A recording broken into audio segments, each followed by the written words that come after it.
Hi, my name is Julian, in-game name Papercut. I'm here to do a video replay review of Bielsaisking.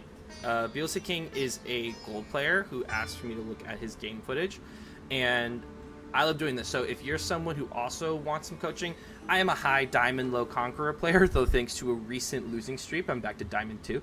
But as someone who also, I've been a teacher for many years, and I just find that coaching and replay reviewing both helps me get better, but I also know plenty of people who might not know what to look for, might not know what to be working on in their skill set. So this is part of my series of looking at people's game film and giving my thoughts on what they could do better, and kind of giving the thought process on how to do it. So if that's something you're interested in the information, you'll see a way to message me via Discord, or I'm sure you could also as a way to get in touch with me and do the same thing. So with that in mind, we have Bielsaisking here, who's a gold player. Love to see this. Love seeing people who want to get better. And let me tell you, climbing out of gold is possible for anybody if you follow the right steps, follow and work on your skill set. So that's what we're going to do here today. So this is a game that he is as Dehli against the Mongols. And he sent me this game saying, I think this is a good game to review because I have a clutch Wololo. And boy, did you have a clutch Wololo, because you should have lost this game. And that happens all the time. There are plenty of games that I have won, and I sat there and gone, I should not have won that game. Like, I should have lost that game. And so it's interesting to see what you could have done better, because if you played someone who had played basically a slightly bit better, you should have lost this game. So I'm going to start first. We're just going to kind of go through your game quickly. I have some pause points. And at the end of this, we're going to kind of state what are the things you should be thinking through and trying to do better in your upcoming games. So let's start with your opening. Let's just watch your opening here on double speed here. Classic Ottoman opening. Classic Dehli opening here. And we're going to pause here first. So here's what you should do differently. You want to get, yes, a mill up and a mosque up. Here's what you should do first. You have 6 villagers. You should send 5 to cut the tree down and 1 to build a mill first. Why? Well, you want to get wheelbarrow immediately, and wheelbarrow takes a long time. So what you should do is you should send your villager to do wheelbarrow, and then shift you that same villager to build a house. So mill, then house. These 5 should be cutting wood, and you should send the next villager out to place a mosque. Now this mosque placement is really important, because the influence of your mosque will increase the research speed of buildings in that influence. So you always want to put your mosque in the influence of the mill, because the mill's research items are going to be the most important. But you should try to place your mosque in connection to the mill in at least one other building. So if you look over here, there's no way you're going to get either mining camp in here. So placing it here actually works, because this is going to be the tree line you want to go for first. So your wood is going to be right here, and your mill's right here. But that's just a good thing to keep in mind. Always try to put your mosque in connection, and then start your research. So to reiterate, when you start 5 on wood, 1 building a mill, and then a house, and then getting on the food, your next villager out builds a mosque and then goes straight to the food. These 5 chop down and place once, and then go to the food. That's a little bit more efficient, and make sure you're getting your research up a little bit faster. Good, you got your research going. But you notice you lost, for something that takes 4 minutes, you lost about 30 seconds of research time because you built it second.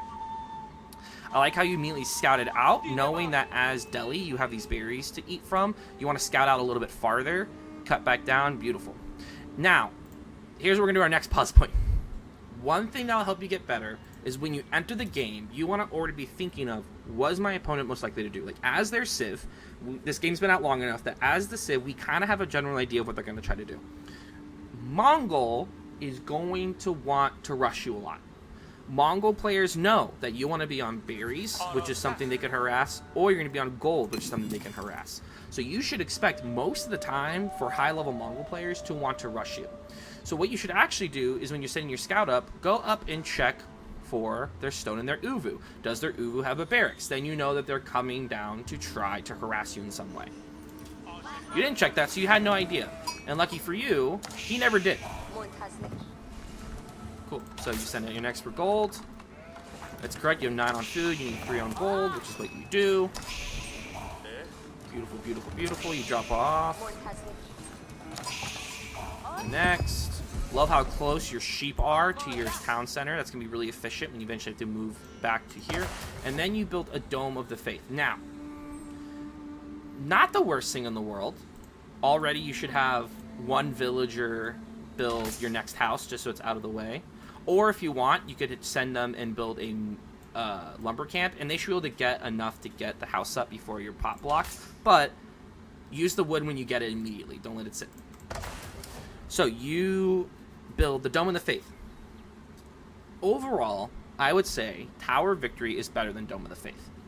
That is because the speed boost you're going to get on your units, all your infantry, is worth it. Especially if you know, if this game goes to castle, even if it is a long feudal, if you bunch up 20, 30 archers, that attack speed is so worth it. If you bunch up 20 and 30 spears, that's so worth it. It really does pay off. Dome of the Faith is nice because it allows you to get scholars for cheaper, you can do your research faster, or it's okay if you lose some scholars. But what's going to most likely help you in the long run is if you get used to Tower of Victory. If you do Tower of Victory, the goal with that, the only change you'd make is that you keep 3 on gold until you hit 130. Then you immediately build a scholar off that 130, and then you run with 2 scholars. And the difference is that you're going to use those 2 scholars to pump out units, and then once you research Sanctity, you send those scholars out to capture, bring them back in, and then you're getting that passive gold to get your next scholar. But if you don't feel comfortable doing that, if you're like, no, I really want to stick with Dome of the Faith right now, totally okay. You can still win with Dome of the Faith. What you should do differently is that once you age up, take this villager off Dome of the Faith and send them to wood. You only need 2 on gold to get the scholars you need, and you don't need gold to do any items or research anything. So all you need is 2 on gold to do your scholars, and that other villager can go start doing on wood, which you're going to need wood immediately. I would also take 1 off food and send them to wood, because once again, you get more from berries as Dehli. You only need 4 on berries early to get enough food. Your big thing that you need is you need to get wood to build your production buildings. So keep 4 on dome, take 1 off, and keep 4 on food, and then the 4 that you have on dome will just go right back to food once you're done.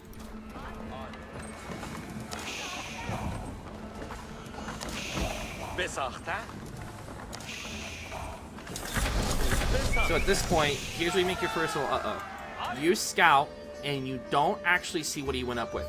Did he go up with Silver Tree? Did he go up with Gear Stones? Did he put down a stable? Did he put down an archery range? You don't know what he's doing right now, so you're going to be surprised. RTSs are all about reactions. You have a plan, of course, which I hopefully you did have a plan. Dehli's plan is always kind of the same, though. You know, you want to mass up, take sacred sites, put pressure on their resources, age up behind that pressure, go to castle, and then you win either with a timing attack in castle, which a timing attack means that you have a certain time that you can hit that is best for you, which is usually you getting up, getting a Magnanel out, maybe rushing a keep dropping in their base, or you're just rushing up gold units and then pushing in, whatever it may be. But you know that they're going to have a plan. And maybe your plan beats theirs, but it's also best to react to what they do. People who are the most successful ones who react quickly to what they're doing. So you saw 3 on gold, so you know he's not going to try to go straight castle. But you don't know what units he's doing. So you circle around. And I never see you know what they're doing. So you open with a blacksmith. I would actually suggest not opening with the blacksmith against Mongols. You know Mongols are overwhelmingly either going to be aggressive or they're going to go trade. Or do both. So in that case, you need to get units out immediately.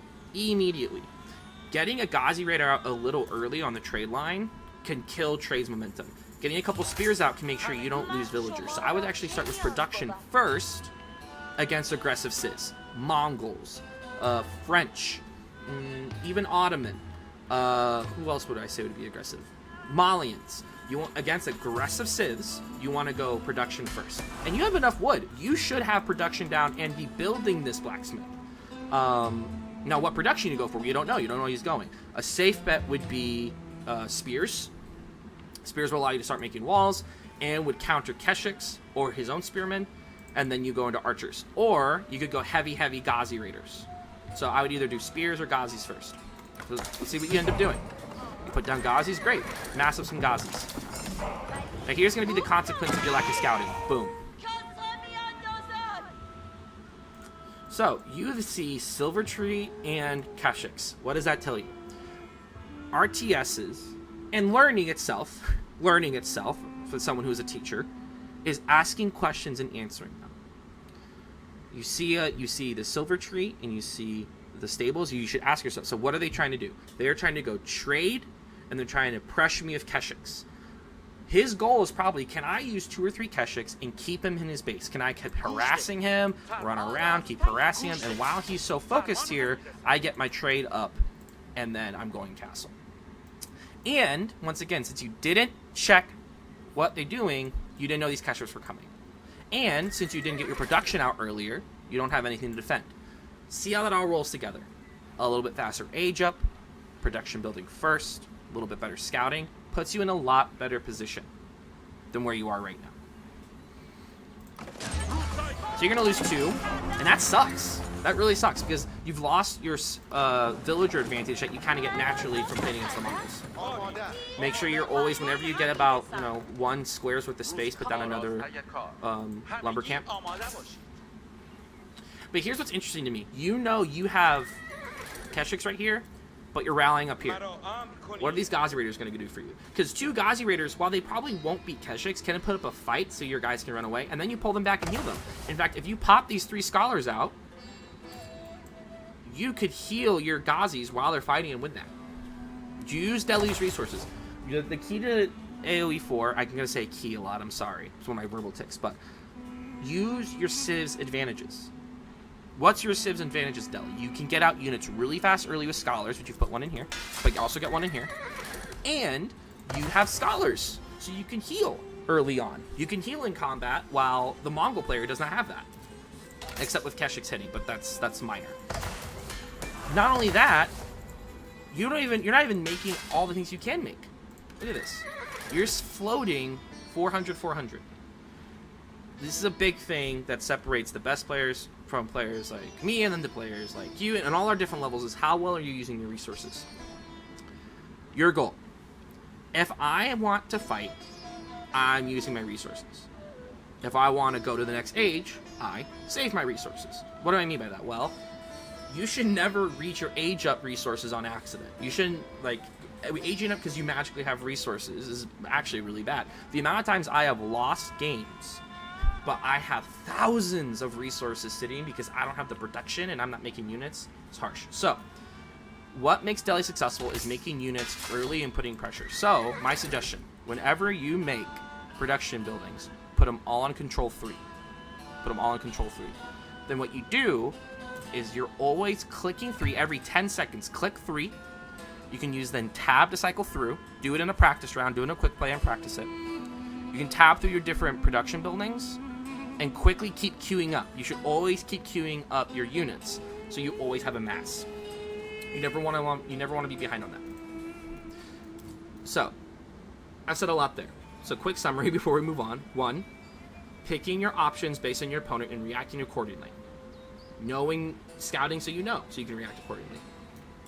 2, use your Civ's unique abilities. Get some Scholars out and heal. Get some Scholars out and be producing. 3, use your goal to set up what you're going to do next. If your goal is to fight in feudal and get sacred sites, be producing units. Don't have any extra resources sitting.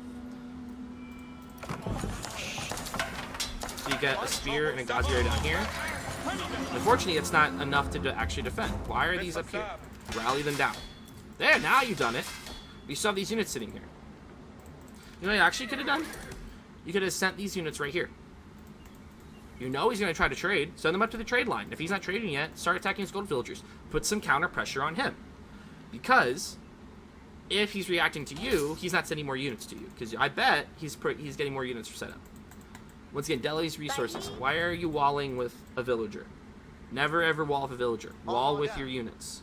They can do that. That means if they die, it's not a big deal. Second, your wall. You're cutting your wall off from your resources. Wall to protect resources. So I would wall here.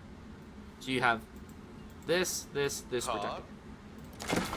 But watch what happens. You wall the villager. He's rotating to check that. And bada bing, bada boom. Once again, where's your protection? Why are these guys over here? So you know where he is. React to it. You send your Ghazi Raiders up here, but then they stop. Still checking, still checking. You know his silver tree. You know where the... Just run up to here. If you see a trader come out, attack it. React to what you know. You know he's going trade, check trade. If he's actually not going trade, uh-oh, he's lying to you. Check your resources. Another, what does RTS are about? RTSs are all about resources. Who can get them, who can't. If you're sitting here going, what should I do with my units? Stop their resources. You know he has berries here, he has gold here. He's protecting wood and probably a little bit of food of his TC, but he's not protecting gold. Cut off the gold, cut off the trade. If he can't get gold, he can't age up. And here's another thing I noticed. You send out your scholars, which is good, you need to, but you send them out with no protection. You are being harassed right now, and there's a good chance he has more units out here. So, you need to go out with a mass. One, you need to smoke out these guys. Two, you should be walking out. You should have all your units going to the same one. You need to be safe right now. You mean aggressive, which is fine, but you're going to lose them if you do that. If you're under pressure, walk out with a mass. You know, 3 spears and 2 Ghazi Raiders to wall up this one, take the next one, and take the last one. If your opponent's being passive, if you're playing like a Chinese player and they're booming, yeah, send 1 scholar to each one, start taking them and get off of it. You need to be sending your spears to get rid of them. But watch. Boom, he's dead. You try to wall this one up. You send this one up right next to his base. Boom, he's gonna die.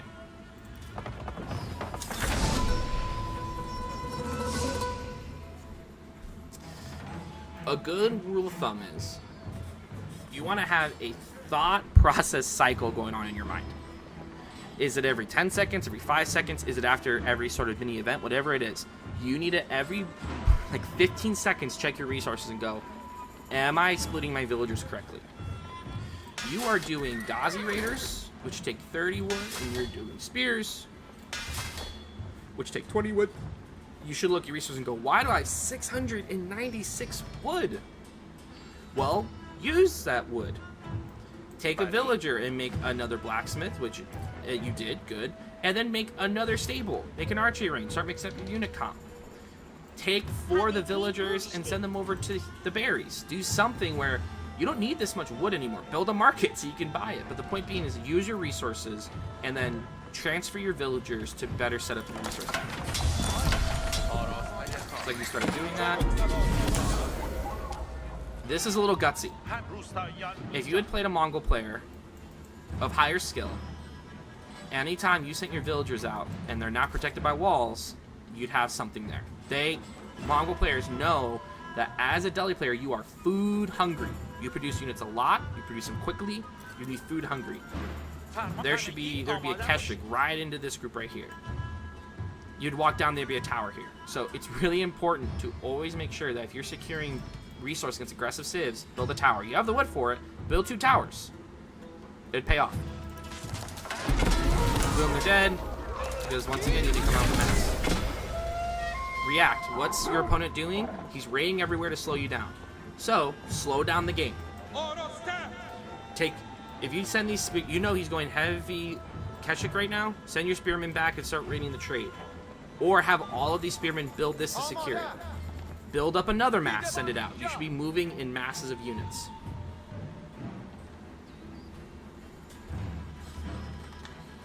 Let's see. Also, you have extra gold. You can't age up. Build more scholars. If you have the Dome of the Faith, you should be pumping out scholars at all times until you're ready to age up.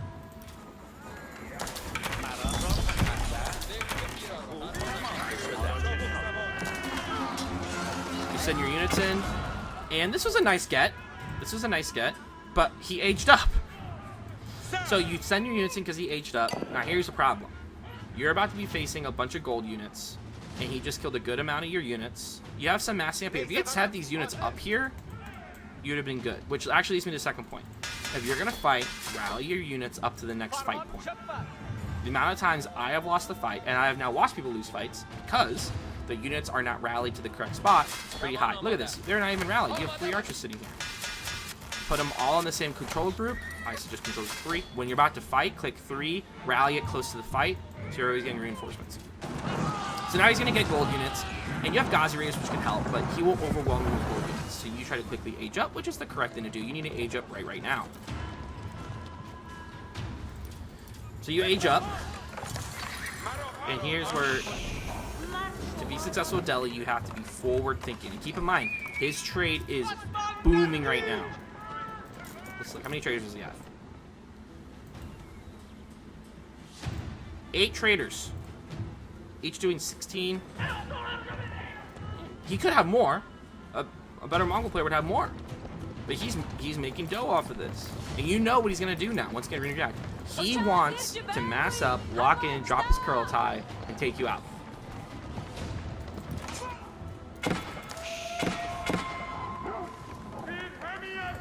You're watching units, don't put too much of them on the same resource or else they're going to get stuck like this. Good, you build towers that time. You lost your mass, trying to slow him down. I don't know if I would have done that. I think I would have... Oh, this is good. Good raid, but run! Delay your units. Once they start fighting, just shift Q them on the minimap and just run them around. Because the more he's chasing you, the less he's fighting you. You letting him just kill your units, now he's going to be at your throat soon. And actually, you're really lucky here because he slows down. Now, here's the classic Dehli problem. I've done this plenty of times myself playing Dehli. You age up, and you don't have enough production buildings. Because you decide you want to research all of your fuel units in the castle. That's great, but guess what? You don't have the production to do this. If you research upgrade Gazi Raiders and you upgrade Spearmen, you only have, and upgrade Archers, you have 1 production building to make units out of. So what you should do for Dehli is when you hit, as you're going up to castle, take 2 villagers and build at least 1 more of each production building. Whatever you want to make, you should have 3 of that production building. Especially because you're going to lose APM and you're not going to have scholars in each of your production buildings. But that's the way to go. And once again, you should have a bunch of scholars and you'd be constantly retaking these sacred sites. Another goal would be, if you're going to age up, you want to have you should have popped out all of your scholars and moved them onto all the different relics. You might have not gotten them all, but having a scholar on each relic, when you hit castle, allows you to grab them and bring them back. So what you should do is, at this point, quickly click, shift Q into there. Next one, click, shift Q into here. Try to get them all back. You're going to lose some if your opponent is good, but you'll get some of them back, and that gold is invaluable because you want to mass gold units in as Dehli. Which actually leads you to your comp. What comp should you go into? Well, you could actually, you see he has heavy spears, so you could just mass, you don't have to upgrade spears, mass men at arms, and he'll probably go crossbows, so mass men at arms with gold, and then mass Gazi Raiders. And get Magnanels. Boom. That should be your comp. So let's see what you do. I'm reacting to the information you're getting. That's why I like watching from your point of view, because I like reacting to what information you get. He's doing archers, spears, but knowing Mongols, they're probably going to, you're probably going to go spearmen or crossbows. Good. This wall was clutch. Stop this raid. You never finished this wall over here. If you had checked, you would have got some of your units. You're rallying your villagers out to, there you go. Once again, don't have them all in the same source, because if you have them all in the same source and they get attacked, you're going to lose a lot of your, so have some on this food source down here, have some on this, and of course have them build towers because you have so much wood right now. More production can't go. You also need to be raiding. The key, think about the Mongols. What are their uniqueness? Well, they can't build walls. He never builds towers. If you just regularly sent like 2 Gazi Raiders or 2 Knights over here, just like, if you had just literally gone, hover over them, shift move, and then shift A, they would have moved here and started attacking anything that's here, and boom. That's a distraction. You're killing, even if you don't have the APM to keep following up on it, just distracting them with a couple units. The more pings that your opponent is seeing, the worse decisions are going to be. Cool, fix that, awesome. But now you're in a pickle. You're behind, severely behind. You're probably behind on villagers. He's getting more resources than you. And also, you are stacking resources because you don't have enough gold, because you never put units back on gold and you only have 1 sacred site. So now you're forced to make non-gold units.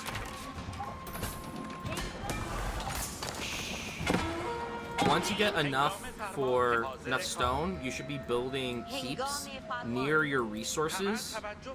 And basically, the goal is that you should always have a group of villagers that are just mining stone And then as you're going on the map, build keeps. Either build keeps on resources or key choke points. A keep here would be amazing. Protects this and stops him from walking through here. If you feel like you're in danger, keep here, because you know he's probably going to attack. Take the sacred site, keep here. Take the sacred site, keep here. Like, use your units that are gathering resources to put up keeps, and then pump villagers. You should be using so many units right now. There should be a whole bunch of crossbowmen on the field right now. There should be a whole bunch of men-at-arms on the field. You should have a bunch of Gazi Raiders, because you have the resources for it. He's left you alone. He attacks. Nice in his mass. Ooh, let's see what he's running. Oh, he's doing the smorgasbord. He's doing a little bit of everything. He can't decide what he wants to take from the buffet. So he has a little bit of every unit. So, for efficiency's sake, what's going to win here? Well, since he's running Spearmen and Men-at-Arms, I'm going to run all Men-at-Arms. He only has a couple Keshiks, I'm not going to worry about that. So all Men-at-Arms, I'm going to get Gazi Raiders, and then Magnanos. That would beat everything he has here. Also, his Spearmen and his Archers would be negated by that comp. God, this is so dang. This is having so many of your villagers moving together at all times is just scary to me. Especially facing a Mongol. Cool. So you go Knight, Gazi. He makes a mistake here. You almost punish it. Now you're in a pickle. This is a certified pickle. The best time to raid. This is a beastie quote. Best time to raid is when you're about to lose. These three, send them back here. Attack something. Slow them down. You're about to do some insano shit here in a second, which is gonna buy you some time. These Magnanos are great. You know he's gonna get in a second. He's gonna get Springles. So you need a bunch of Springles. You need a bunch of Magnanos, and you just need frontline. Get a bunch of Spearmen. Get a Spearmen, Men-at-Arms, something to tank so your siege can hold. And then you need a bunch of Gazi Raiders would be my suggestion. Bunch of Scholars. You should have another Moss Raider. You're balancing out your resources a lot better now. You need gold. And since you're not taking any of the sacred sites, you could literally just build a mosque right here and then send him onto the sacred site. Build a mosque here, send him on the sacred site. Getting good at doing the commands with your fingers helps a lot. I resisted it for a long time. Once I practiced it, it helped an immense amount. Put another keep up. You gotta slow him down. You gotta buy yourself time. At this point, you're buying yourself time. Do not rush in here. Nope, just dead. Taking a fight. Hold. You need to build up units. Delay. Sacrifice this. You have the wood. Build more production in the back. Build another keep here. Build another keep here. Delay. Slow him down. Keep sending 2 or 3 horsemen to his back line.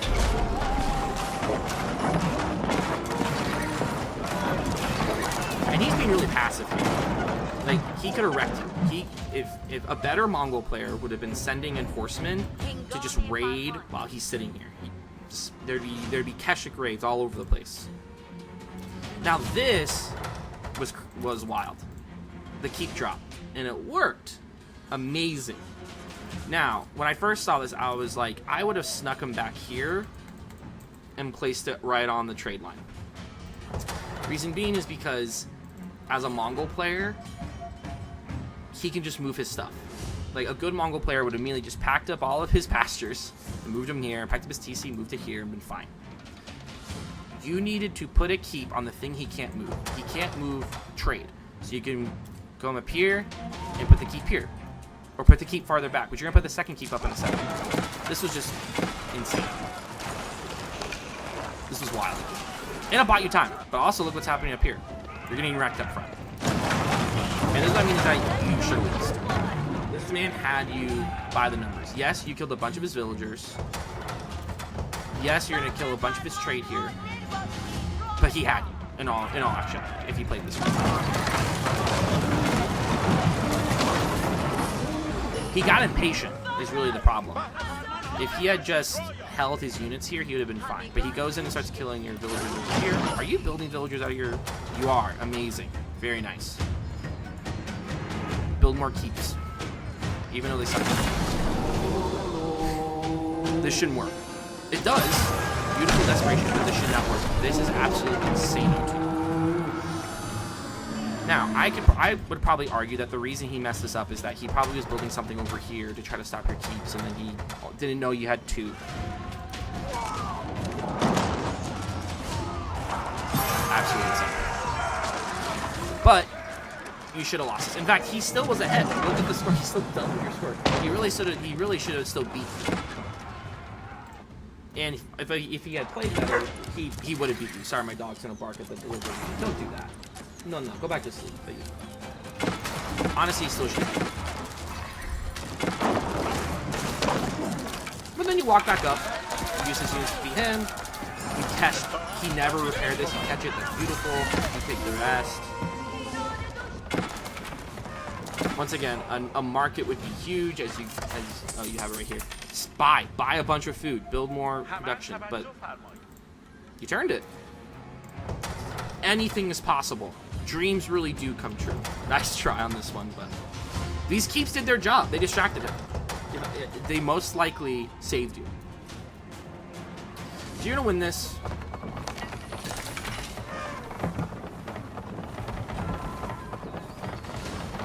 I literally wrote in my notes, wow, the keep worked.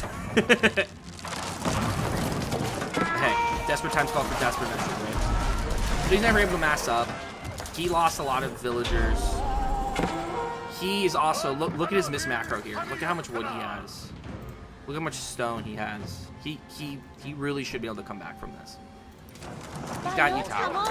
He could have been sending a couple more.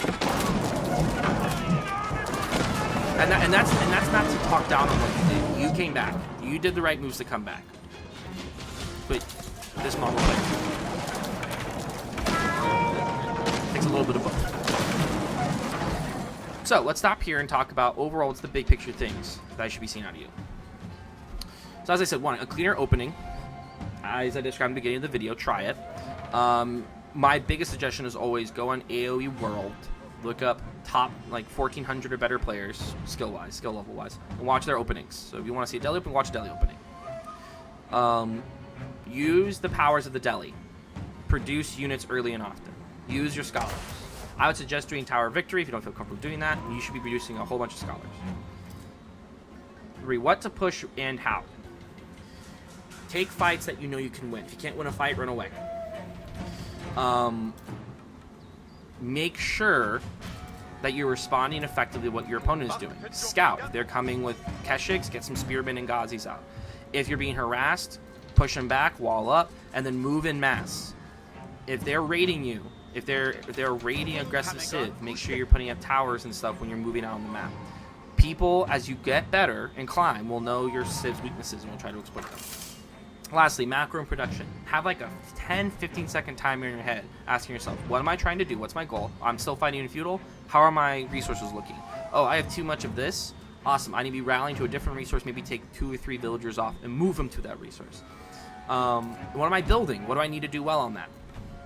And if you get your resources off, is okay to trade. And yeah, make sure you have enough production. Do not lose a game because you don't have enough production. You should never be having to queue too much. So always make sure you're building production, following through on that. But great job, man. You're gonna do well. The key to this game is reps and having a growth mindset. What did you do wrong? What can you do better in the next game? Because that's the beauty of this. For example, I used to play shooters a lot, and I realized that there's only so much that I could talk, like positioning is everything, right? I could do better on that. But when I came to the AOE 4, I realized every game I can look and go, there's this 1 or 2 things I can do better that I can do. I can fix this. If you have that mindset, I can fix this, I can do better next time. It's gonna get you far. So keep grinding at it. I'm looking forward to seeing your games in the future. If you have any questions about what I suggested, please let me know. But yeah, you're gonna do great.